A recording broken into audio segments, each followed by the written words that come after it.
একটা জিনিস ভালো করে লক্ষ্য করলে দেখবেন, যেটা আপনার সব থেকে বেশি প্রিয় সেটাই সবার আগে হারিয়ে যায়। এই যেমন ধরুন, যে জুতোটা আপনার খুব পছন্দের সেটা তাড়াতাড়ি ছিঁড়ে যায়, কিংবা যে জামাটায় আপনাকে সবচেয়ে সুন্দর মানায় সেটাতেই দাগ লেগে যায়।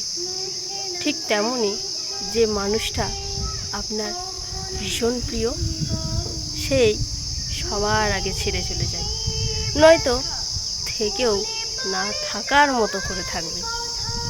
আসলে যেটা আমরা খুব যত্ন করে রাখি সেটাই সবার আগে আমাদের কাছ থেকে হারিয়ে যায়, তা হোক কোনো পছন্দের জিনিস বা প্রিয় মানুষ। ভালোবাসা ভুলে না ও